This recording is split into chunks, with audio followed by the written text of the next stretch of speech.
Others declared their refusal to return to the United States to the status quo, claiming that they should finally be given their equality in American society.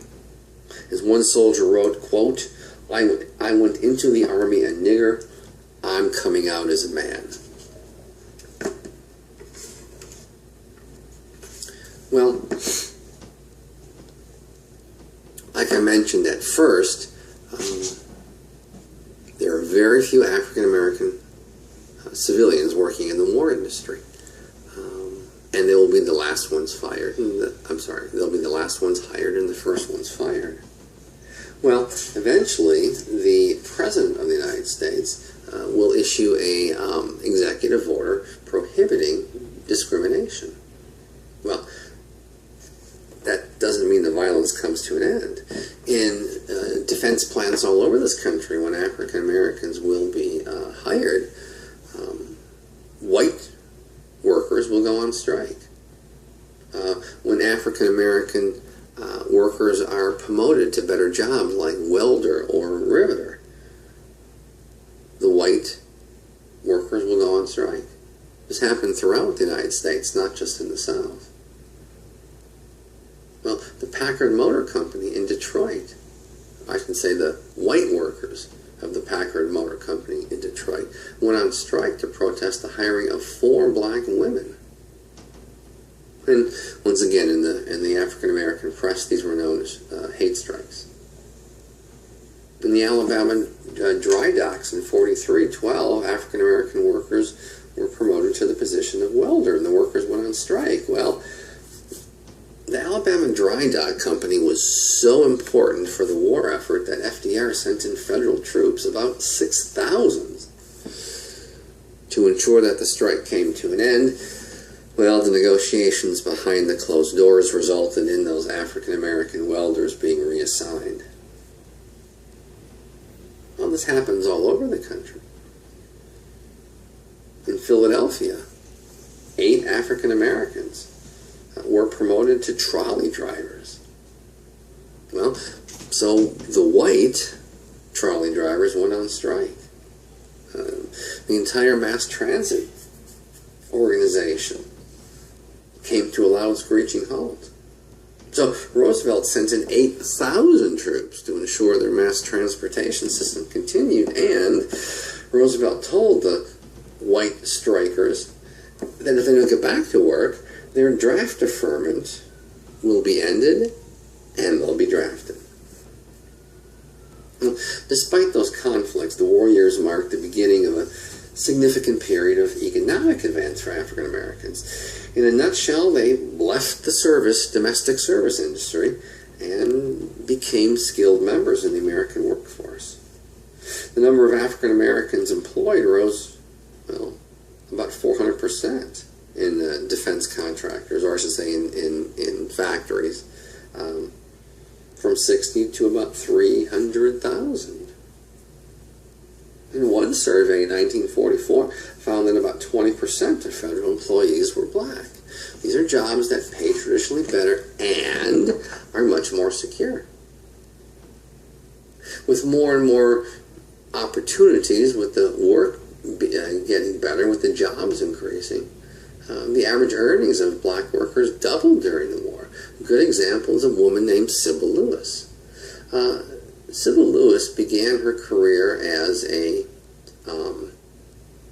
domestic, like many, many black women. And these black women went to the car industry, and they built tanks, and they worked in the shipyards. They became welders. They became riveters. Well, anyhow, story about Sybil Lewis. She lived in Oklahoma, and she made $3.50 a week working as a maid.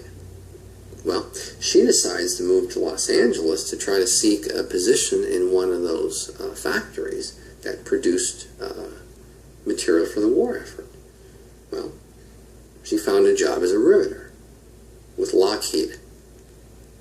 Well, like I said, remember, she was making $3.50 a week as a maid. In Los Angeles, working for Lockheed, building airplanes, $48 a week. Well, as one African American woman wrote, quote, "Hitler was the one that got us out of white folks' kitchens." Not just out of the kitchens, but out of the farm. There was another massive wave of African American migration off the southern farms and into the northern factories. About 1.5 million African Americans left the South and moved up north, which is the same number as in the previous 3 decades. Well, although there was relative economic equality, there was not social equality. African Americans, regardless if they were troops or members of the Civil Servant Corps, they were barred from restaurants and bars and movie theaters. And it was not unusual for these forms of entertainment to announce, certain days were Mexican days, or certain nights were the colored night. Well, the rapid population increases in war centers forced the local white folks to deal with the number of African Americans moving in, and probably the most serious issue was housing. Now, down south, it was by law to segregate white and black. Well, up north, it became segregation by tradition. So it was very difficult for these relatively well-paid African American civilians working in the war industry to find suitable housing, because the good housing in the white neighborhoods were just off limits to them. I don't know if you ever read the book or heard the story about Dr. Sweet. He and his family moved into a white neighborhood in Detroit in 1945, and the local white homeowners attacked them one night, he and his family. And his family responded by shooting some of them, and some members of Dr. Sweet's family will be arrested and tried for murder and found guilty. Well, there was riots all over this country. Detroit, Beaumont, Texas, and New York City. White mobs attacked African Americans, pulling them out of bars and restaurants and theaters, pulling them out of their cars, going into factories and pulling them off their jobs. Well, these riots in the summer of '43 didn't come to an end until the president sent about 60,000 federal troops to stop the riot. Like I said, we saw this all over the United States. In Beaumont, the riot was because a white woman claimed that 2 African American men raped her. Well, for about 48 hours, the white section of Beaumont attacked the black section, burning their cars, burning their homes, burning their property, and beating any African Americans they could get their hands on. This is an example, like I said, of what happened throughout the United States. And the riots of '43 were, well, certainly obvious manifestations of the growing racial conflict during World War II. Well, here's an excerpt from a poem that Langston Hughes wrote. Negroes, sweet and docile, meek, humble, and kind, beware the day they change their minds. Well, an example of an African American who changed his mind was a young fellow named Malcolm Little. Malcolm Little was, well, he was not outrageous. Certainly he was not outrageous in his dress or actions prior to World War II, but as I mentioned about the zoot suiters and patriotism, he is going to continue to wear his zoot suit. And it was very colorful, a lot of matching, purple pants, purple shoes, purple jackets, a big purple hat. He listened to all the popular music at that time, Count Basie, Lionel Hampton, Duke Ellington. He danced at the major African-American ballrooms throughout New York City. Later on, he said, "Whitey owns everything. He wants us to go and bleed for him. Let him fight." Well, little was drafted, and so when you get your draft notice, you appear before the draft board, and they check you out both physically and psychologically. Well, he behaved so outrageously that he decided to feign insanity in the hopes of not having to serve. So a psychiatrist asked him about his goals in life. And he said he wanted to go down south, quote, to organize them nigger soldiers, dig you, steal us some guns, and kill up crackers. Well, Malcolm was classified as 4F, which means he could not serve in the military.